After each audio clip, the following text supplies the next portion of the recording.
Nous sommes maintenant dans l'une des églises les plus grandes de Carthage et cette église, on l'appelle aujourd'hui la basilique d'Amus el Charita. Elle a été découverte en 1900 par le père Blanc, le père Delattre, qui était un religieux qui travaillait ici à Carthage. Cette église a été construite au-dessus d'un cimetière chrétien qui était utilisé à l'époque entre le 2e et 3e siècle. À partir du 4e siècle, on développe tous ces monuments.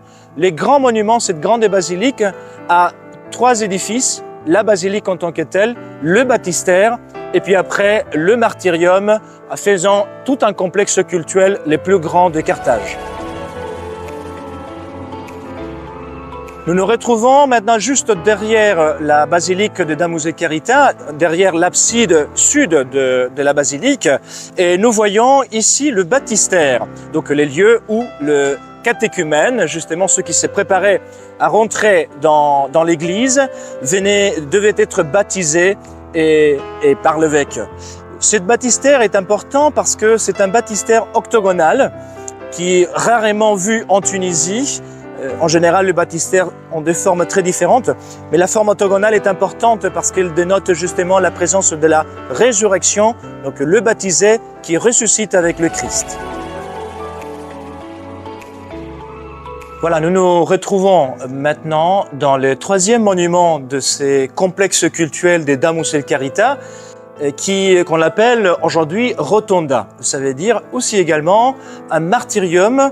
Donc toujours ces monuments destinés à la vénération de reliques de martyrs et de saints, notamment des saints et martyrs locaux, mais qui pouvaient aussi venir également de l'étranger.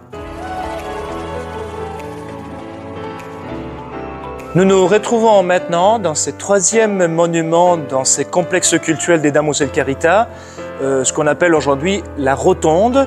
Et c'est justement ces monuments aussi circulaires qui, par son architecture et nature, c'est un martyrium, donc un lieu de vénération des reliques des martyrs et des saints de l'Afrique du Nord. Les chrétiens venaient ici, rentraient par un côté et sortaient par l'autre côté, donc en pèlerinage, rentrant dans cet espace sacré pour la vénération de ces martyrs.